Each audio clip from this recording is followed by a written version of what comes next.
Smrt u Sinanovoj tekiji. Otkako je Ali Dede došao u Sarajevo, Sinanova tekija je postala mesto na kojem su se sastajali najbolji i najumniji ljudi. 45 godina je proveo ovaj slavni čovjek u Carigradu, pročuo se nadaleko zbog svoje učenosti i svetosti, mnoga dobra učinio je i svome redu i pojedincima i državnim ljudima koji su htjeli da ga slušaju. Sudbina mu nije dala samo znanje i pronicljivost i pogled širi nego u ostalih ljudi, nego i tako savršenu harmoniju između duha i tela, da je za sve koji su ga poznavali lično ili po čuvenju stajao kao nedostižan primjer savršenstva svake vrste. Izgleda da su mu nemir i ljudska potreba za nemirom bili potpuno nepoznati. Kažu da nije znao šta je žensko telo ni plotsko uživanje uopšte. Nikada nije okusio nikakva opojnog pića, ni filđan kafe, ni dim duvana. Ali nije osuđivao one koji se služe svim tim božjim darovima za ovoga kratkog života. On je uopšte prolazio kroz ovaj svijet kao da ne primjećuje ništa od onoga što je zlo i ružno u njemu. Zapisano je sve što je Ali Dede uradio i rekao, ali nikad nigdje nije zabilježeno, niti će ikad biti objašnjeno kako i otkud se našao tako čist i uzvišen Božji čovjek. U veku u kom se rodio i svijetu u kom je živeo, on će ostati kao nerazumljiv izuzetak i čudo. U svojoj 65. godini Ali Dede se odjednom riješi da napusti tekiju maticu iz koje je proširivao slavu reda, da ostavi Carigrad, sabraću s kojom je ostareo, poštovaoce i učenike i da se vrati u Bosnu. Niko nije smeo da se opre njegove odluci, iako su svi bili nezadovoljni njome. Kako nikad u životu nije kazao riječ koja rastužuje ili ni podaštava drugoga, nije hteo da im kaže istinski razlog, da ga smrt i zemlja zovu. Naprotiv, i od rastanka najbolnije stvari na svijetu umeo je da napravi nauk i lepotu. Onima koji su izražavali čuđenje i žaljenje što ih napušta, govorio je o širini i istovetnosti stvorenog svijeta. Šta je vjerniku daleko i šta mu može biti neobično? Svuda na ovom belom svijetu može da se nađe malo senke, koliko čovjeku treba da se prostre u molitvi. Svuda se zna gdje je istok. Svuda ima malo vode koja je prešla bar 40 kamičaka i koja je prema tome čista za abdest. Pa i gdje nema toga, onaj ko živi u pravoj veri nije izgubljen ni nesrećan. I u krajevima gdje se nedeljama ne vidi sunce, ima i takvih, vjerniku će srce kazati gdje je istok prema kome se treba moliti. I u pustinji gdje nema kapi vode, peskom se može abdest uzeti, a ako ni peska nema, mišlju se može pravovjerni oprati, jer je misao jača i čistija od svega.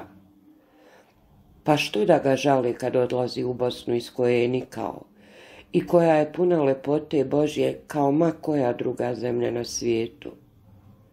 Čovjek je dužan svome zavičaju.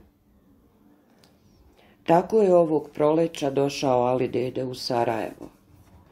Bio je osedeo, pognut i obnevideo od mnogog čitanja, ali njegove modre oči bile su bistre i vesele i sa njih je stalno padao smiješak kao sjaj na srebrenu bradu. Ruke su mu bile mirne, bele i večito mlade kao kod ljudi koji čedno žive. Po jednom u nedelju uoči petka dolazili su u Sinanovu tekiju učeni ljudi, ugledni građani i pobožni putnici na prolazu kroz Sarajevo, uopšte svi prijatelji ove tekije i ovoga reda koji su željeli da čuju Ali Dedinu reč. Tako su se sastali i večeras. Kako je noć bila topla i vedra, Sastanak se održao u dvorištu Tekije. To je bio pravougan prostor sav od kamena. Sa sve 4 strane raslo je žuto cvijeće, a uzazid se penjala loza, od koje se leti stvara zelen krov nad avlijom. Na sredini je nizak šedrvan, čija voda ne šiklja uvis, nego se poslije kraćeg uspona vraća, optače mramornu jabuku i pada u okrugli basen.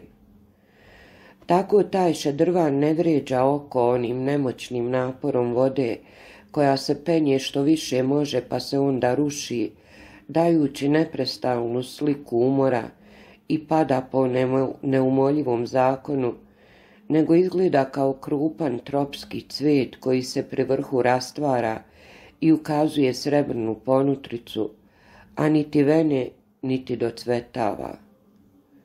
U basenu zelena od mahovine, tamna voda. U njoj 2 crvene ribe, kao 2 nerazumljiva i tajna slova. Po kamenim pločama prostrta velika sura za goste. Na uzvisini, pored zida, šiljte za Ali Dedu. Već su se bili svi iskupili. Ali Dede je sedeo na svome mjestu. Malo pre nego što će početi kazivanje, starac je zamišljen, otknio lozov list i držao ga među zubima. Nagrizavši malko mlad držak, osjeti na jeziku ljut ukus lozovine koji ga iznenadi svojom gorčinom. U isto vrijeme nešto ga steže u grudima. Izgledalo mu je da gubi dah i da neće progovoriti riječi. Ipak otpoče. Već kod prvih riječi zagrcun se nekoliko puta nekim čudnim, kao detinskim kašljem, ali je uvijek ponovo nastavljao da govori, iako sve slabije. Odjednom mu se prekide glas upola riječi, glava malko klonu, a desna ruka pođe srcu. Slušaoci koji su većinom gledali predase, nisu isprva obraćali pažnju na ovo ćutanje. Držali su da ga je, kao što se to često dešavalo, zanijela neka misao. Kad se ćutanje suviše produži, derviši i softe počeši da se zgledaju i čude, jer su znali za derviško pravilo koje im je Ali Dede preporučivao i koga se i sam pridržavao, da ne treba ostajati dugo u zanosu, da se čovjek ne uzoholi i da ne izazove zavist kod ostalih. Kad najposlije pogledaše i videše pokrete njegove desne ruke, pritrčaše mu. Ali Dede je bio u samrtnom robcu. Ispod napola sklopljenih trepavica staklen bljesak. Klonuo uza zid, samo je lako odmahivao rukom i jedva uspevao da prošapuće svojim dobrim glasom. Ništa, ništa. Unijeli su ga u njegovu sobu, raskopčali i ispružili na podu, podmetnuvši mu pod glavu jastuk sa minderluka. Škropili su ga vodom i mazali đulsijom. Ne otvarajući oči, koje kao da su naglo tonule, tražio je rukom da mu izvuku jastuk ispod glave. Ležao je tako na zemlji. Na grudima mu podrhtava lozov list. Oko njega se kreću uznemirene softe. Živeo je još svega minut 2. Sečao se živo i brzo. Svega 2 put u životu zbunila ga je pojava žene. I to su bili oni nevidljivi događaji bez značenja i važnosti, koji se odigraju tajno, ostanu neviđeni i nepoznati cijelom svijetu i najzad budu zaboravljeni od nas samih. I sad, od cijelog njegovog dugog i radinog veka, samo ta 2 događaja, 2 sitne i besmislene muke koje su ispunile nekoliko dana njegovog detinjstva i njegove mladosti, stajali su pred njima vetinski izdvojeni i porasli, brišući sve ostalo, njegov život, telo i misao, i stapajući se u jedno jedino osjećanje bola, koje ga je svega ispunjavalo, A sve to zajedno bilo je manje od vrha najoštrije igle. Posljednji trag njegove svijesti i posljednji dokaz postojanja. Bilo mu je 10 ili 11 godina. Njihova kuća je bila izvan varoši, usamljena među njivama i šljivicima, na onom mjestu gdje rijeka Bosna čini jak zaokret i zaobilazi Zenicu. U proleće i u jesen, kad vode naduđu, zamuti se i naraste Bosna i dođe pod samu kuću, odnese im baštenski plot, a nanese neke tuđe plotove, polomljena Bog zna gdje, navalja klade i korenje, naplavi debeo nanos od mulja, granja, krpa, razbijenih kaca i tesanog drveta. Za decu to je čitav jedan daleki tajanstven svijet kom su se ona radovala i po kome su posle svake poplave preturala danima. Toga proleća voda je bila čudljiva i neobična, opadajući naglo i naglo opet nadolazeći u jednom istom danu. Jedno predveče voda je bila opala posle mutne iznenadne bujice koja je toga jutra derala njihovom baštom. Nebo je bilo nisko i oblačno, a s planine je dolazio daleki potmuo huk koji je nagoveštavao novu poplavu. Dečak je lutao sam i dugim štapom crtao nejednake šare po mekom crvenkastom mulju koji je ostao iza vode. Kod samog plota spazi jedan kratak i obal direk, napola potonuo u mulju, lišću i šljunku. Obradova se kao neočekivano igrački i odmah se pope oprezno na nju, jer je bio još vlažan i klizav. Štapom se bejaše odupro oplota, nogama od direk, i tako se njihao gubeći i opet brzo hvatajući ravnotežu, sav predan onim neobičnim pokretima koji starijima izgledaju tako besmisleni i opasni, a koje deci nameću zahtevi njihovog tela u rastenju i mašte koja se budi.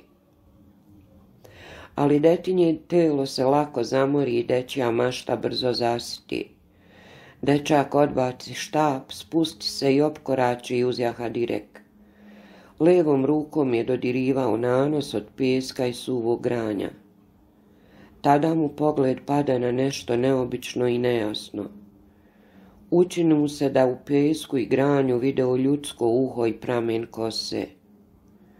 Okrenu se i iza sebe ugleda nago žensko tijelo, stešnjeno između direka i plota, preko polovine utonulo u mulju, ali rame je virilo jasno iz taloga, a malo niže protezao se beo kuk. Koleno je bilo prekriveno muljem, a zatim se pokazao list pa prsti na nozi. Dečak se na jednom umiri. Pošto je još jednom prešao pogledom cijelo doplavljeno telo po dužini, spusti se s direka polako na protivnu stranu i poče da izmiče preko bašte natraške i ne skidajući pogleda sa mesta gdje je ležala utopljenica. Došavši do pčelnjaka na suvo i tvrdo tlo, zastade. Tu ga tek uhvati strah. Trčeći prema kući vikao je glasno majku, ali kad je stigao i ugledao ukućane, prevlada u njemu odjednom dotle nepoznato osjećanje stida. Iako je bio mučen strahom i potrebom da govori, nije mogao da nađe jedne riječi kojom bi kazao ono što je video. Lutao je po avli i jedva su ga naterali u kuću. I sve je mislio, gledajući oca, majku i braću, evo, sad treba reći, sad ću im kazati šta sam video, ali kad je trebalo naći prvu riječ i početi, njemu se stezalo grlo i pečatila usta. Dogod je bilo vidno, strepeo je da neki od braće ne ode u baštu i ne otkrije tajnu. Kako je bilo mnogo dece u kući, niko nije ni primetio da mali ništa nije okusio. Veče je odmaklo i približavalo se vreme spavanju. U dečaku je raslo sećanje na leš koji je vidio i pretvaralo se u neku nejasnu krivicu koja ga je mučila i nagonila da sve odmah ispriča majci, da se isplače, da traži objašnjenja. Ali je u isto vrijeme osjećao kako mu je nemogućno da ma šta kaže o tome. Prilazio je nekoliko puta majci, tražio njen pogled, ali ona nije ništa primećivala na dečaku, a on nije nalazio snage da otpočne razgovor. Najzad je legao. Tek tada je otpočela igra dečije mašte i živaca u prvoj nesanici. Po 100 puta se u mislima ponovo penjao na direk, prilazi u topljenici, razgledao je, trčao vičujući majčino ime i ne nalazeći rješenja ni umirenja kod kuće, vraćao se u baštu. Trzao se i prevrtao pored braće koja su tvrdo spavala.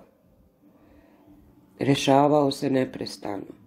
Sada će ustati, viknuti, moliti majku da idu u baštu sa lučem i da vide šta je u stvari.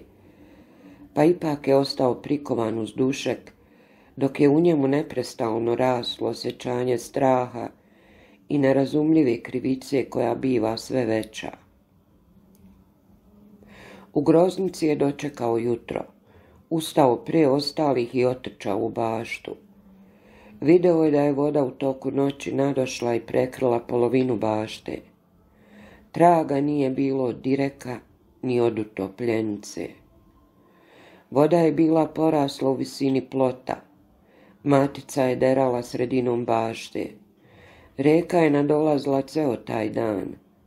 Bilo se izvedrilo i slabo prolećno sunce obasjalo, ali planine su s hukom slale svoje potoke koji žive samo po jedan dan u godini, da ceo taj dan besne ruše i valjaju sve što je pred njima.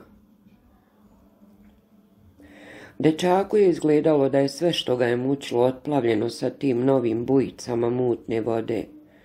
Dan je proveo u zbunjenom čekanju, a iduće noći spavao je bez snova i bez buđenja, premoren sinoćnom nesanicom. Kad je drugog jutra sišao u vrt, voda je bila znatno opala. U toku dana splasla je toliko da se ukazao ceo plot.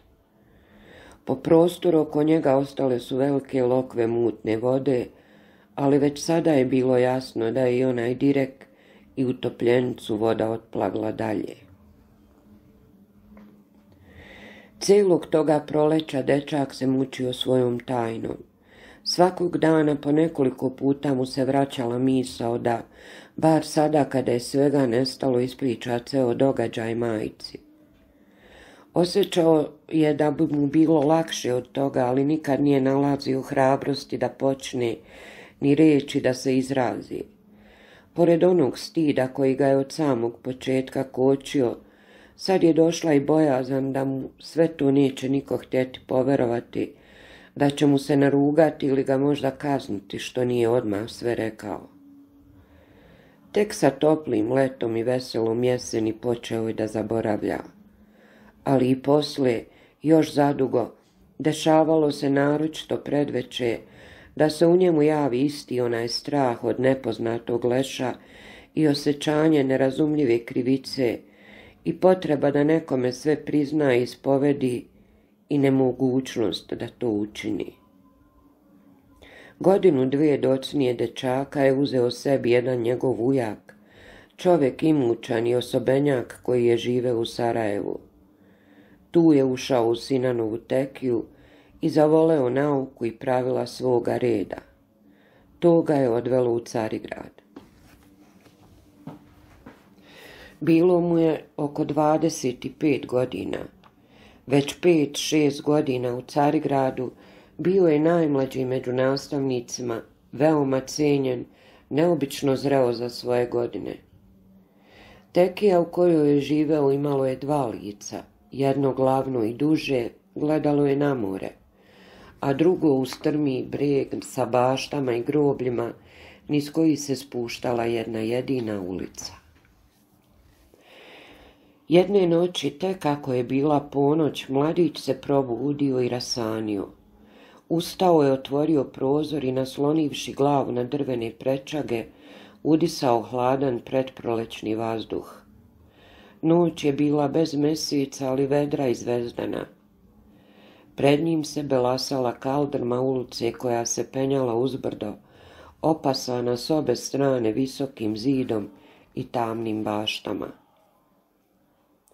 Od svežeg noćnog vazduha polako su mu se sklapale oči. Već je hteo da zatvori prozor i da se vrati u postelju, kad u vrhu ulice ugleda neki beo lik koji se brzo spuštao nizbrdo. Otvori široko oči u nedoumici između sna i jave. Lik se primicao velikom brzinom. To je bila neka žena u beloj haljini ili samo u košulji. Malo zatim iza ćoška na vrhu ulice pomoliše se dva tamna muška lika.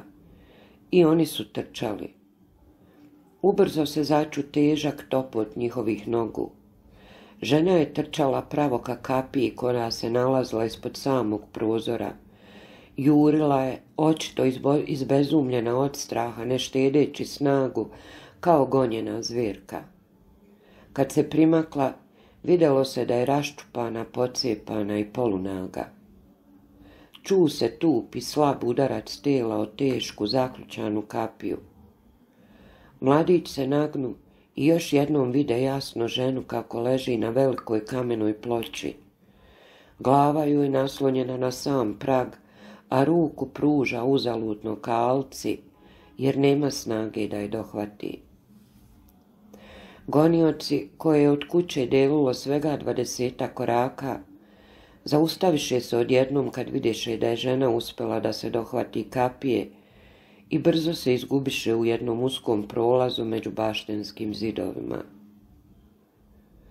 Mladić se nije usudio da spusti pogled još jednom na kapiju.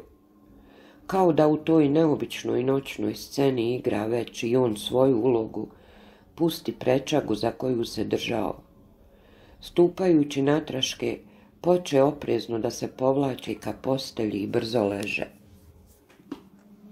Bio je sav ukočen i tup, bez jedne misli, kao da ono što je malo pre video nije uopšte doprlo do njegove svijesti. Postelja se odmah zagreja pod njim i on utonu u san, brz kao nesvestica. Spavao je 5 minuta, možda 10. Tada ga trgnu nešto bolno i silovito, kao bezobzirna tuđa ruka, njegova rođena utroba ga je budila iz sna. I odmah, pre nego što je otvorio oči, razlila se u njemu polumračna, bolna svijest o nekoj zamršenoj nesreći. Doživeo je nešto mučno i strašno. Možda je sanjao. Kako je lijepo da postoji java i da čovjek može da se probudi i oslobodi. Ili je možda doživeo nešto bolno, što ga čeka čim otvori oči. Tako se nekoliko puta pokoleba između sna i jave, dok se najzad u njemu ne ustali teško saznanje da nije san, nego java. Razbuđen, jasno ugleda još jednom mračne oružane ljude kako gone neku napola nagu ženu, ču jasno njen pad i ugleda još jednom ruku ispruženu ka alci koja je suviše visoko. I svakog trenutka može odjeknuti njeno kucanje. Prva pomisao mu je bila da ne strepi tako u mučnoj nedoumici, da se digne, ode do prozora i uveri se sam o svemu. Ta misao je postojala u njemu, ali nije imala moći nad njim. Ne napuštajući je, ležao je nepomičan, dok se mašta u njemu sve više razigravala. Samo da ne bi morao ustajati i možda još jednom vidjeti nešto od onog noćnog događaja, on se namjerno zavaravao da je možda sve ipak samo san, da ne vrijedi ustajati i gledati, jer bi tek tim njegovim pokretom stvar dobila prvi izgled jave. Tada pogrešna misao poče u njemu da radi i protrčava kao čunak na razboju. Pa dobro, ako zaista nema ničega, ako nije doživljeno, Što ne ustaneš i ne pogledaš s prozora na kapiju? Čega se bojiš? Pa onda opet ta ista misao protrči na drugu stranu. Što da ustajem i da gledam kada znam da nema ničega, kada znam da je sve san i tlapnja? I tako neprestano, kao luda ljuljaška sa malim oazama sna od minut, dva, poslije kojih se opet nastavljalo njihanje. Što ne ustaneš, što da ustanem? A iznad svega toga neizdržljiv strah da svake sekunde može odjeknuti njeno kucanje.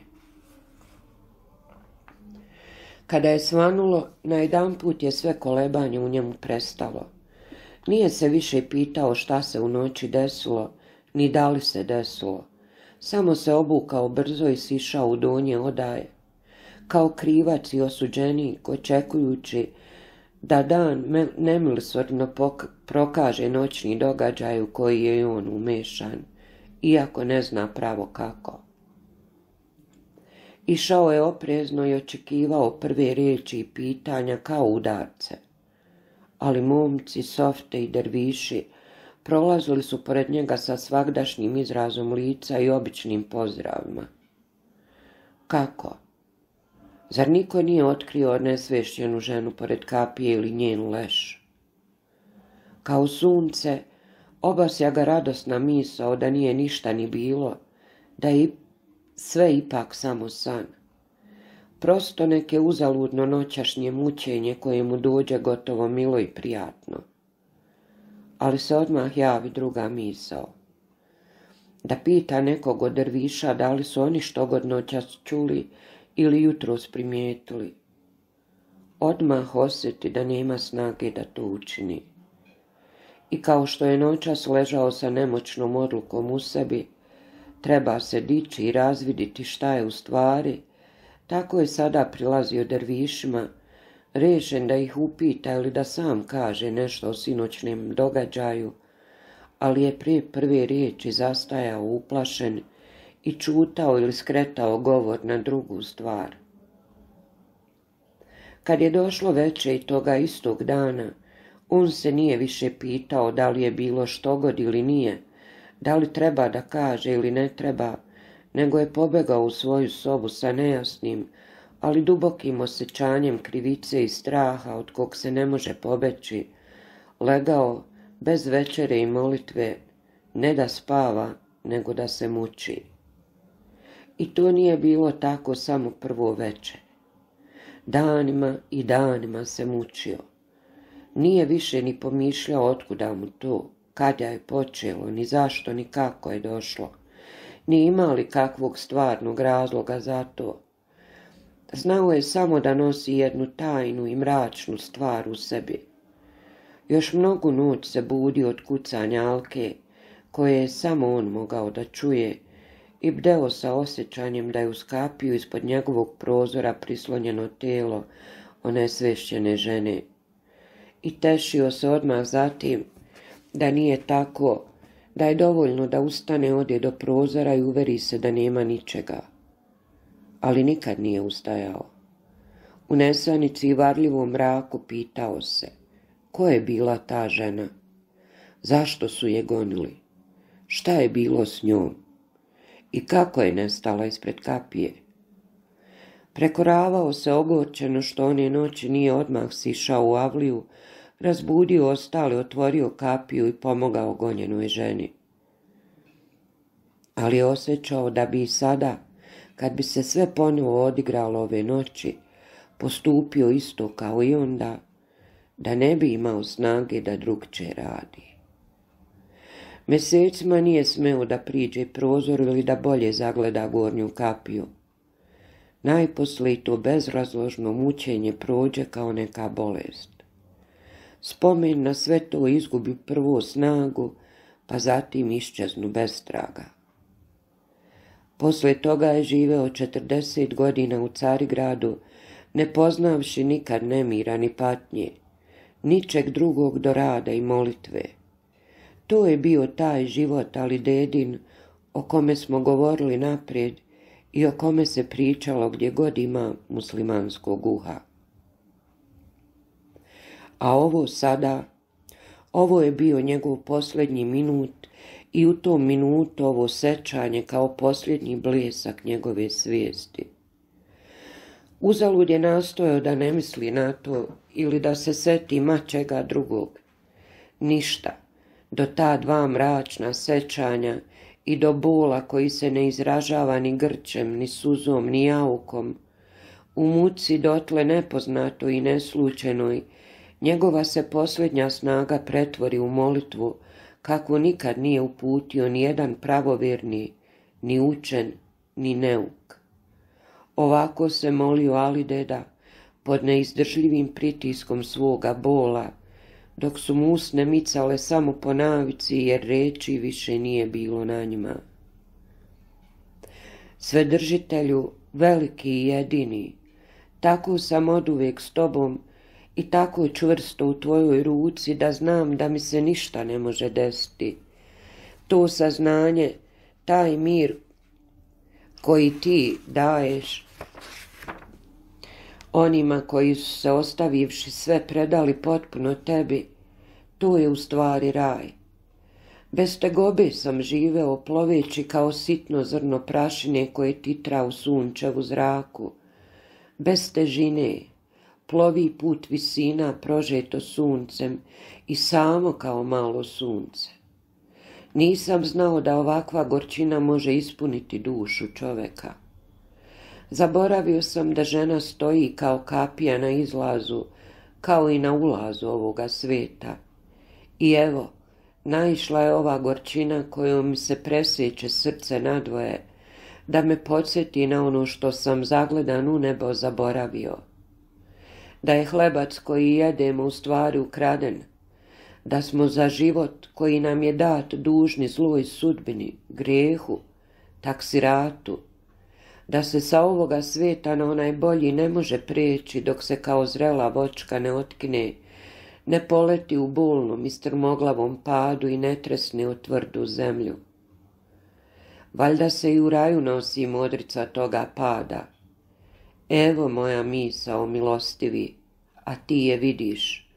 Kazao je ja ili ne. Gorče je i teže nego što sam mislio robovanje zakonima tvoje zemlje. Videći da Alidede miče usnama, Softe pomisliše da govori samrtnu molitvu i svi zastadoše, gdje se koji zadesio, pogruženi i nepomični. Tako je izdahnuo. Bilo je uoči petka, noć mladog meseca. I po opštem mišljenju, smrt mu je bila čudesna i sveta i morala je da ispuni svakoga divljenjem, kao i život mu.